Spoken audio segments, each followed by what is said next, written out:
हाय। आशा करते हैं कि आप लोग अच्छे होंगे। तो हम लोगों ने कल पढ़ा था कि वियोजन अभिक्रिया। वियोजन अभिक्रिया मैंने बताया था ये 3 प्रकार के होते हैं। ऊष्मीय वियोजन, वैद्युत वियोजन और प्रकाशीय वियोजन। तो आज हम इनको एक एक करके समझ लेते हैं। बहुत मज़ा आने वाला है आज, अच्छा टॉपिक है। तो चलिए शुरू करते हैं। पहला है ऊष्मीय वियोजन। क्या है? ऊष्मीय वियोजन।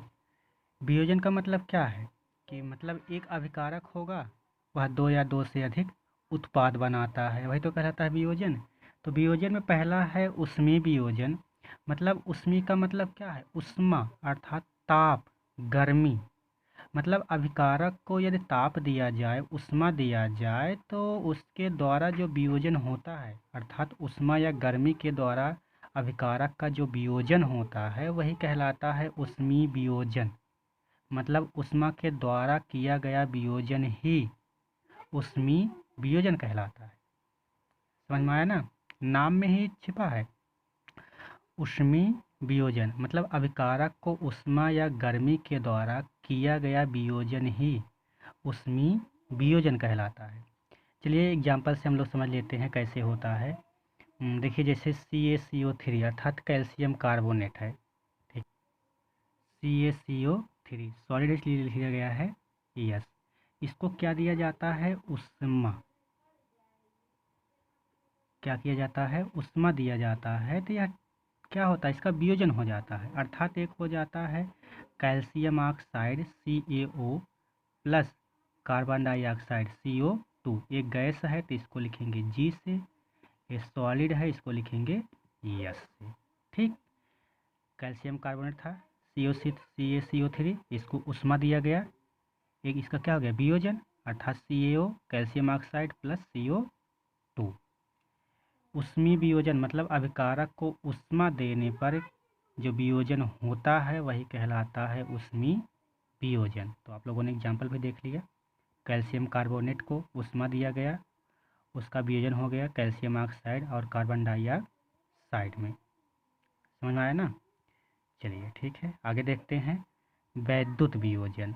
तो उसमें वियोजन को ऊष्मा देने पर वियोजन हुआ था।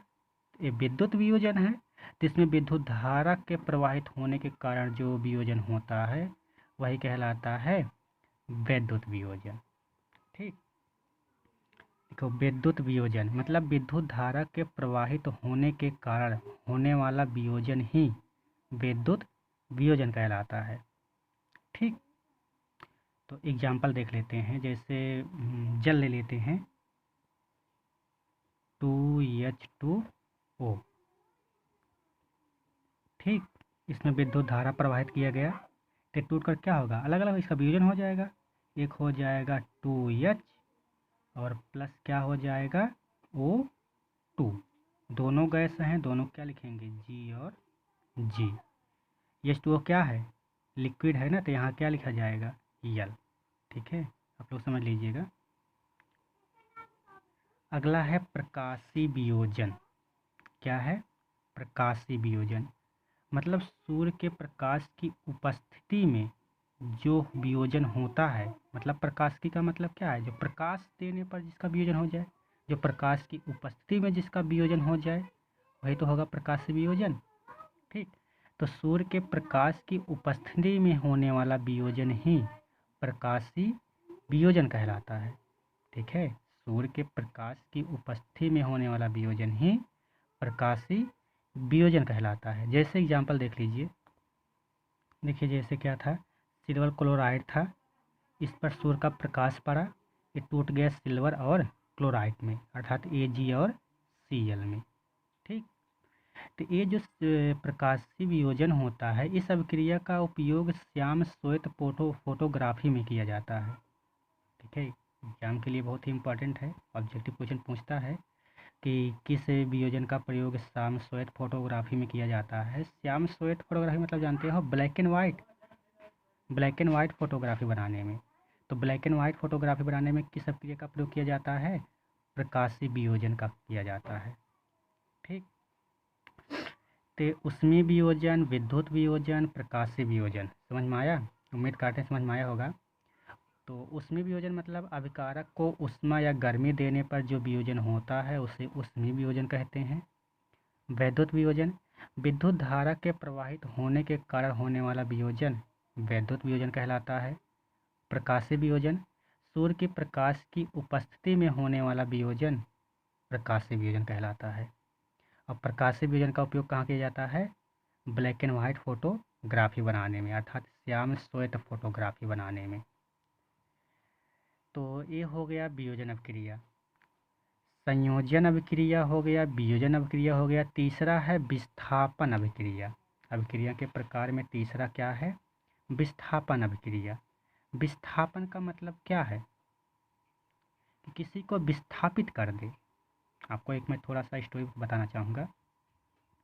जैसे मान लेते हैं दो व्यक्ति हैं, एक अधिक पावरफुल है और एक कम पावरफुल है। तो अधिक पावरफुल वाला क्या करेगा? जो कम पावरफुल होगा उसको चाहे जहाँ चाहे वहाँ भगा सकता है। मान लेते किसी चेयर पे बैठा है कम पावरफुल वाला, अधिक वाला आया, उसने कहा हट जाओ यहाँ से, तुम्हारे स्थान पे मैं बैठूँगा। नहीं हटा तो चल लगा देगा, तब तो जाएंगे।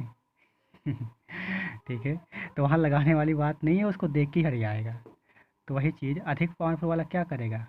कम वाले को उसके स्थान से हटा देगा, अर्थात विस्थापित कर देगा। तो यहाँ भी वही है विस्थापन अभिक्रिया, मतलब विस्थापित कर देना, डिस्प्लेसमेंट कर देना, उसके स्थान से हटा देना। तो इस अभिक्रिया में क्या होता है?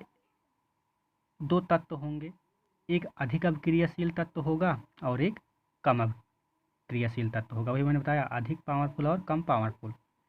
तो अधिक अभिक्रियाशील वाला तत्व क्या करेगा? कम क्रियाशील वाले तत्व को उसकी यौगिक से विस्थापित कर देता है।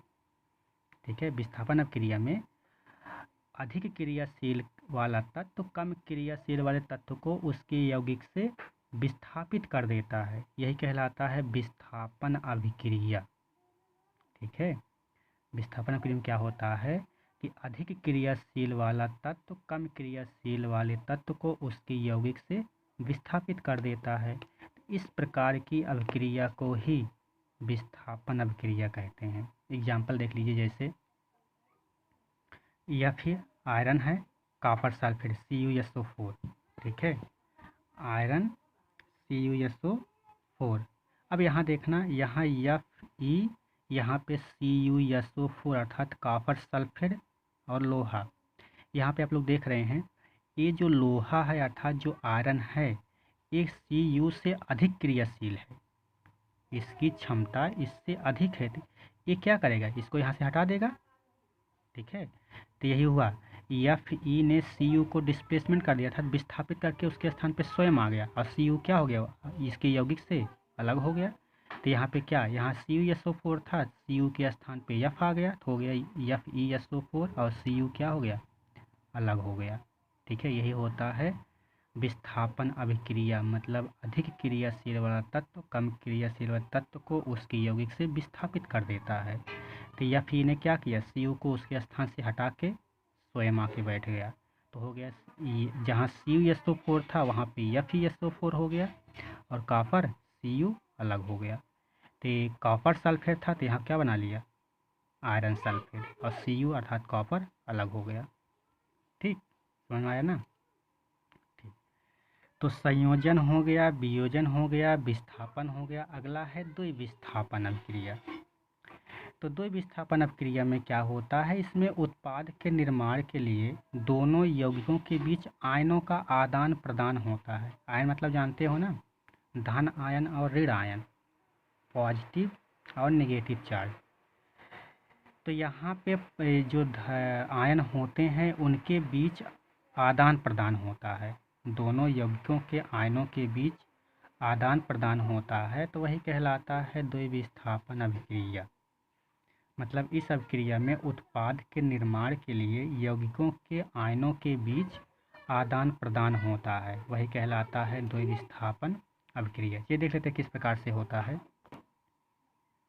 देखिए यहाँ पे क्या है, सोडियम सल्फेट है यानी 2SO4, यहाँ बेरिलियम क्लोराइड है BaCl2। तो यहाँ पे आप लोग देख रहे हैं Na2SO4 है, BaCl2 है।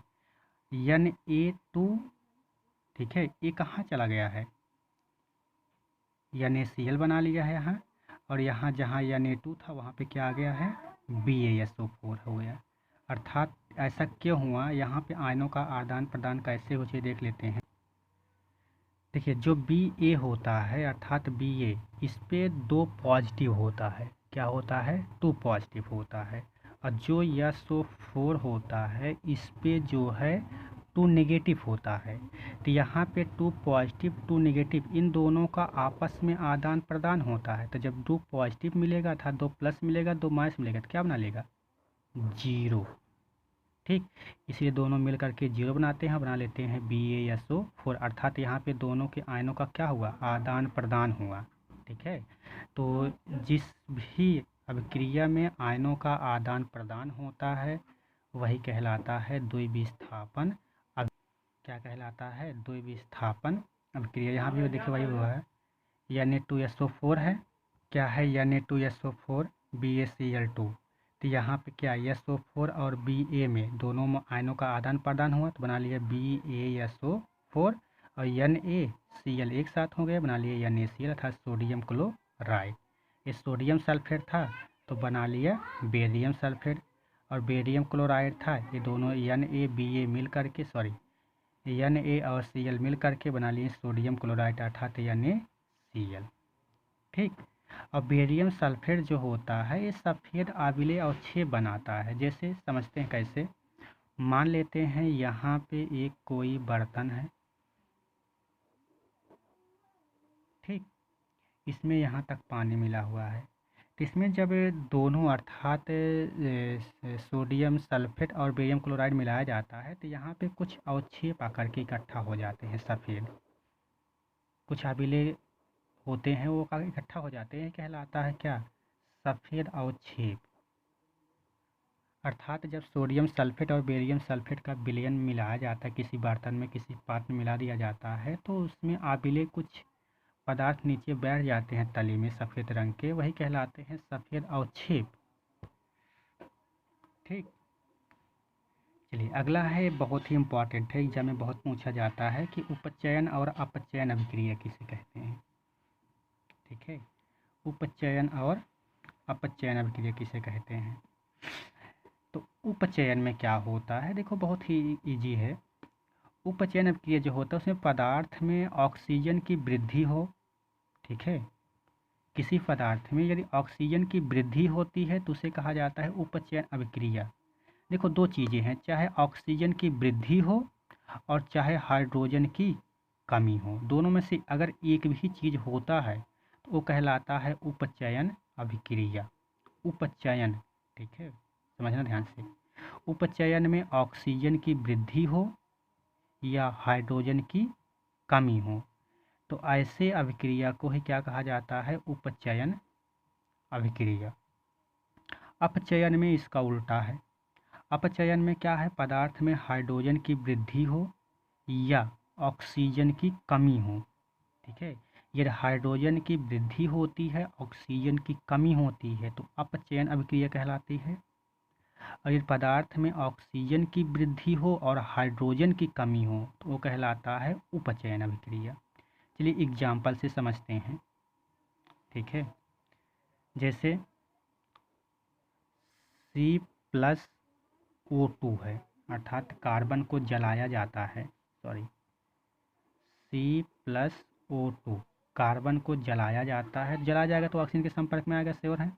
ठीक है, तो ये बना लेता है CO2 अर्थात कार्बन डाइऑक्साइड। देखो पहले कार्बन अकेले था, जब इसको जलाया गया तो ऑक्सीजन के संपर्क में आके क्या बना लिया, CO2 अर्थात ऑक्सीजन की वृद्धि हुई ना, और जब ऑक्सीजन की वृद्धि होती है तो कौन सी क्रिया कहलाती है, ऑक्सीजन की वृद्धि होने पर कौन सी क्रिया कहलाती है, उपचयन अभिक्रिया। क्या कहलाती है, उपचयन। ठीक, और अपचयन का देख लेते हैं। अपचयन में क्या होता है, ऑक्सीजन की कमी हो या फिर हाइड्रोजन की वृद्धि हो, वो कौन सी क्रिया कहलाती है, अपचयन अभिक्रिया। उदाहरण से समझते हैं, जैसे देखिए CuO अर्थात कॉपर ऑक्साइड H2O है, ठीक है। ये दोनों अपक्रिया करते हैं, बना लेते हैं CuO प्लस H2O, सॉरी यहाँ CO नहीं रहेगा, ये नहीं रहेगा, Cu प्लस H2O, ठीक। अब ध्यान से देखना, यहाँ पे CuO था, यहाँ पे क्या बचा Cu, अर्थात क्या हुआ, ऑक्सीजन की कमी हुई ना। तो ऑक्सीजन की जब कमी होती है तो कौन सी अभिक्रिया कहलाती है, अपचयन अभिक्रिया। तो ये जो क्रिया होगी कौन सी अभिक्रिया होगी, अपचयन अभिक्रिया। और यहाँ देखो H2 था, अकेले था, लेकिन इसमें क्या हो गया, ऑक्सीजन की वृद्धि हुई, इसके साथ वो जुड़ गया ना, ऑक्सीजन की वृद्धि हुई तो एक कौन सी अभिक्रिया कहलाएगी, उपचयन अभिक्रिया। कौन सी अभिक्रिया, उपचयन अभिक्रिया। तो जहाँ पे ऑक्सीजन की वृद्धि होती है वो कहलाता है उपचयन अभिक्रिया, और जहाँ पे ऑक्सीजन की कमी होती है वो कहलाती है अपचयन अभिक्रिया। और जिसमें ये दोनों क्रियाएं होती हैं, अर्थात जिसमें ऑक्सीजन की वृद्धि भी हो और कमी भी हो, अर्थात उपचयन और अपचयन जिसमें दोनों अभिक्रिया होती हैं वो कहलाती है रेडॉक्स अभिक्रिया। तो कौन सी अभिक्रिया कहलाती है, रेडॉक्स अभिक्रिया, ठीक है। तो जहाँ पे ऑक्सीजन की वृद्धि और कमी, अर्थात जिसमें अपचयन और अपचयन दोनों क्रियाएं होती हैं उसे रेडॉक्स अभिक्रिया कहती है। एग्जाम में बहुत पूछा जाता है कि रेडॉक्स अभिक्रिया किसे कहते हैं। तो रेडॉक्स अभिक्रिया किसे कहते हैं, जिसमें अपचयन और उपचयन दोनों क्रियाएं होती हैं उसे रेडॉक्स अभिक्रिया कहते हैं। आई बात समझ में। चलिए ठीक है, तो आज के लिए बस इतना ही, आगे कल हम लोग कंटिन्यू करते हैं। और आप लोग होमवर्क नहीं करते हैं, बस विकास ने किया था, विकास ने होमवर्क किया था, अच्छा लगा, प्रयास अच्छा था जो भी किया था, तो आप लोग भी करिए। तो मुझे तो नहीं लग रहा कि सभी लोग पढ़ रहे हैं, कुछ लोग पढ़ रहे हैं, कुछ लोग को कमेंट आया था मेरे पास कि हाँ सर समझ में आया, अच्छा चल रहा है जो भी चल रहा है। तो मैं भी थोड़ा सा मोटिवेट होता हूँ। अगर आप लोग नहीं बता पाते हैं, थम्स अप कर दिया करें, थम्स अप कर दिया कीजिए, ताकि मैं भी मोटिवेट होता रहूँ, आगे आप लोग को पढ़ाता रहूँ। तो चलिए ठीक है, पढ़ते रहिए, मस्त रहिए और जो मोदी जी ने कहा है उसका पालन करते रहिए, ठीक है। बाय बाय, टेक केयर, सब बखैर।